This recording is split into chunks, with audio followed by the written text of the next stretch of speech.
आपको सीधे तस्वीरें लेकर चलते हैं। प्रधानमंत्री मोदी इस वक्त एनडीआरएफ के जवानों से मिल रहे हैं। सेना के हॉस्पिटल और उसके हमारे कर्मियों ने जिस संवेदना से काम किया वो भी बहुत ही प्रशंसनीय है।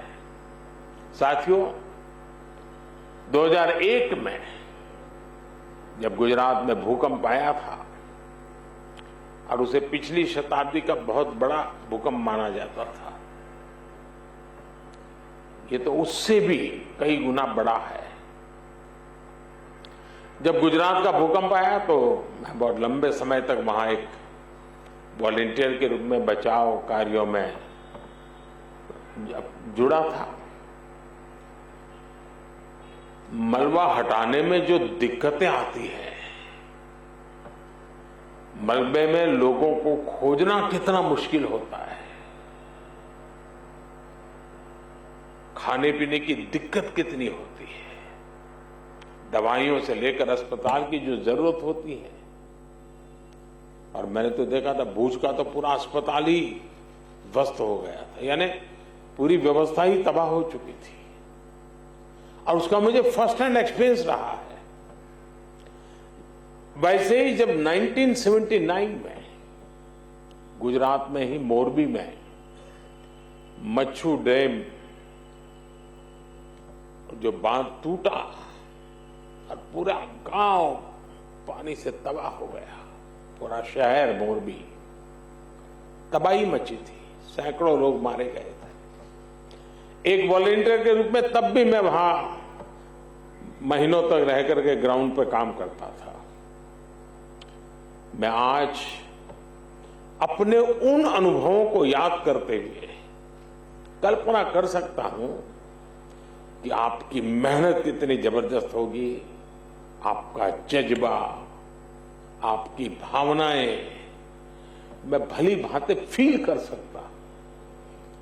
आप काम वहां करते थे, मैं यहां अनुभव करता था कैसे करते होंगे। और इसलिए आज तो मौका है कि मैं आपको सैल्यूट करूं और मैं आपको सैल्यूट करता हूं।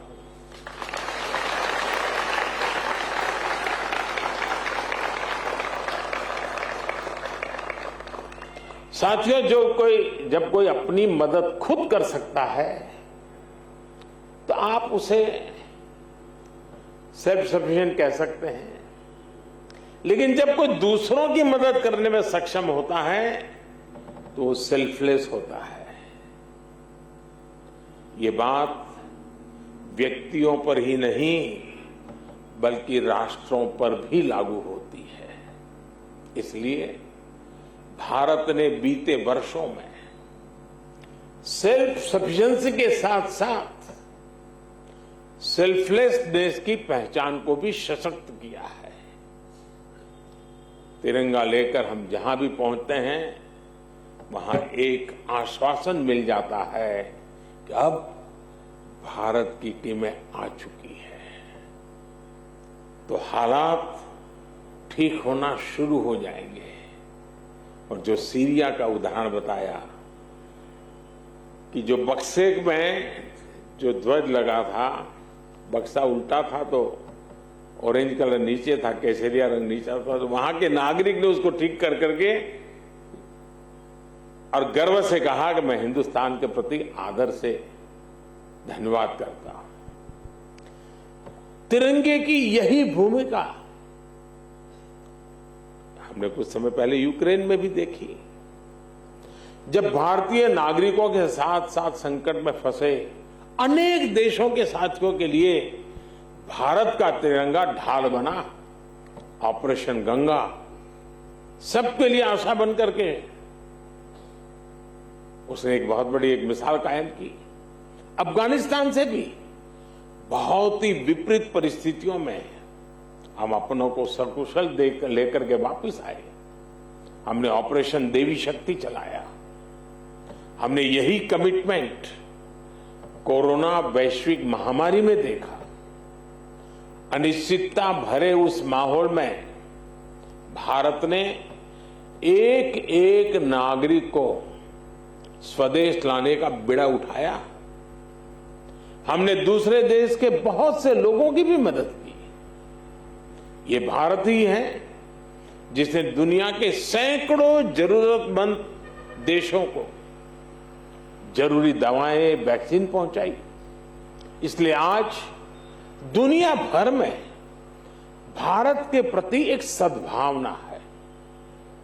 साथियों, ऑपरेशन दोस्त मानवता के प्रति भारत के समर्पण और संकट में फंसे देशों की मदद के लिए तत्काल खड़े होने के हमारे कमिटमेंट को भी दर्शाता है।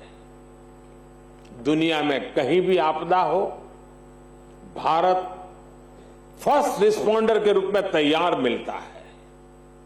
नेपाल का भूकंप हो, मालदीव में, श्रीलंका में संकट आए हो, भारत सबसे पहले मदद के लिए आगे आया था। अब तो भारत की सेनाओं के साथ साथ एनडीआरएफ पर भी देश के अलावा दूसरे देशों का भरोसा बढ़ता जा रहा है। मुझे खुशी है कि बीते वर्षों में एनडीआरएफ ने देश के लोगों में एक बहुत अच्छी साख बनाई है। देश के लोग आपको देखकर ही, कहीं पर भी संकट की संभावना हो, साइक्लोन हो, जब जैसे ही आपको देखते हैं तो आप पर विश्वास करना शुरू कर देते हैं, आपकी बात मानना शुरू कर देते हैं। संकट की किसी घड़ी में, चाहे वो साइक्लोन हो, बाढ़ हो। चलिए, तो ऑपरेशन दोस्त टीम से मुलाकात करते हुए उनका अभिनंदन करते हुए प्रधानमंत्री मोदी जो कह रहे हैं कि जब जब अब दुनिया को संकट की स्थिति में आता है तो भारत की तरफ वो देखता है उस उम्मीद के साथ कि भारत मदद करेगा। और कई ऐसे मौके उन्होंने बताए, गिनाए, जिसमें भारत ने पिछले कुछ वक्त में दुनिया की मदद की भी है, जब जब संकट में दुनिया दिखाई दी है।